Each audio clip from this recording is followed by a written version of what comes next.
بسم اللہ الرحمن الرحیم۔ السلام علیکم۔ فری انفو ٹی وی میں خوش آمدید۔ ناظرین، انسان کا جانوروں اور پرندوں سے تعلق خاصا پرانا ہے۔ انسان نے اپنے شوق کی خاطر اور موڈ کو بہتر رکھنے کے لیے مختلف جانوروں کے علاوہ رنگ برنگے اور خوبصورت پرندے بھی گھروں میں پالنا شروع کر دیے۔ ان پرندوں میں طوطا سرہ فہرست ہے۔ ناظرین، طوطا ایک دل فریب اور رنگین پرندہ ہے۔ یہ اپنی سریلی آواز اور دل کو موہ لینے والی اداؤں کے باعث کئی ناموں سے مشہور ہے، جن میں میاں مٹھو سرِ فہرست ہے۔ یہ پرندہ سیٹی بجا کر، گھر والوں کو ان کے ناموں سے پکار کر اور میٹھی میٹھی باتیں کر کے انسان کے موڈ کو بہتر کرنے کی ہر ممکن کوشش کرتا ہے۔ آج کی اس ویڈیو میں ہم اس خوبصورت پرندے یعنی میاں مٹھو کے بارے میں تفصیل سے بات کریں گے۔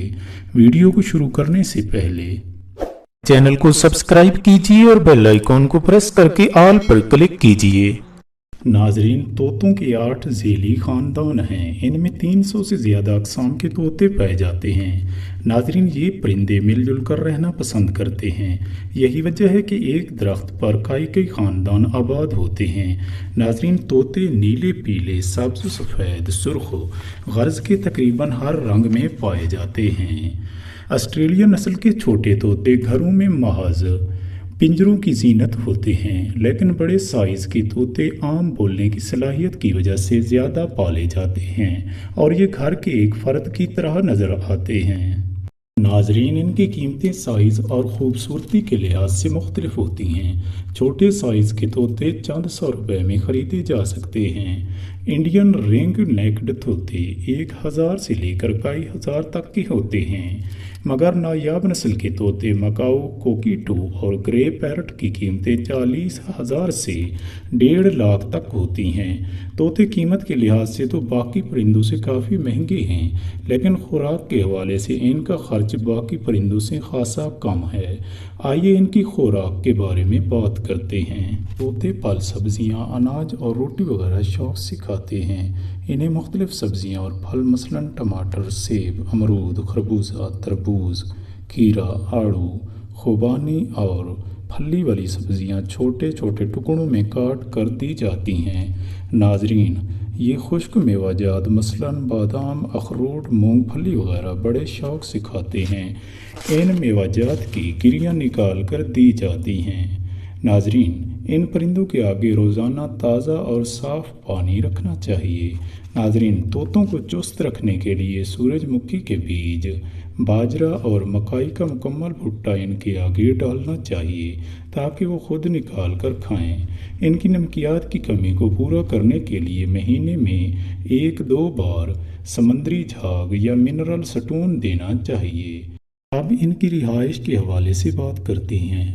ناظرین، طوطے کے لیے پنجرہ کافی بڑا ہونا چاہیے تاکہ وہ آزادی کے ساتھ اس میں اڑ سکے اور کھیل سکے۔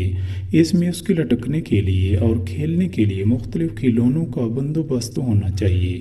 اگر آپ ان سے بچے نکلوانا چاہتے ہیں تو اس مقصد کے لیے ان کے پنجرے کے اندر ایک چھوٹے سائز کا گھڑا یا لکڑی سے بنا ایک گھر ہونا چاہیے، جس کے ایک طرف ان کے داخل ہونے کے لیے سوراخ ہونا چاہیے۔ اب ان کی بیماریوں کے بارے میں بات کرتے ہیں۔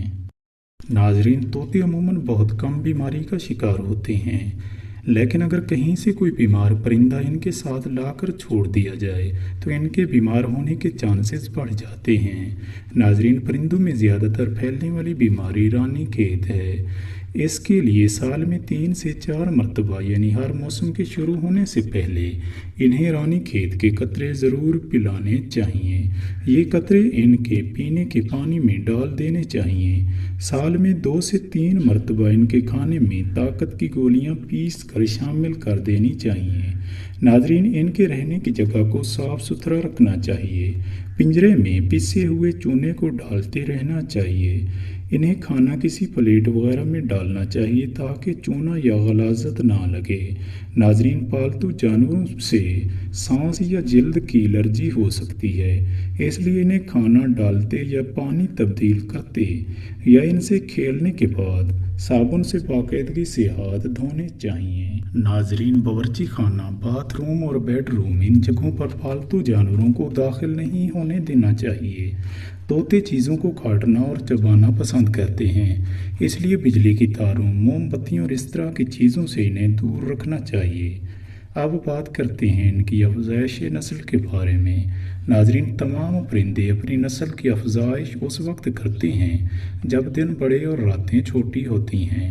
عام طور پر یہ سلسلہ مارچ سے ستمبر تک کا ہوتا ہے۔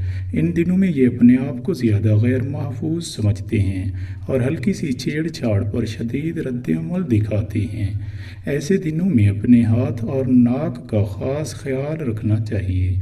ناظرین، ان کے انڈوں سے بچے نکلنے کا دورانیہ 18 سے 34 دنوں پر مشتمل ہوتا ہے۔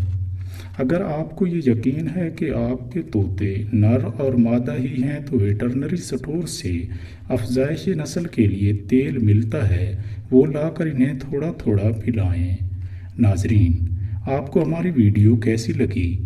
اس ویڈیو کے کمنٹ سیکشن میں ضرور بتائیے گا۔ اس طرح کی مزید اچھی ویڈیوز دیکھنے کے لیے ہمارے چینل کو ضرور سبسکرائب کر لیں اور گھنٹی کے نشان کو دبا کر آل پر کلک کر دیں۔ اپنا اور دوسروں کا بے حد خیال رکھیے گا۔ اگلی ویڈیو تک کے لیے اللہ حافظ۔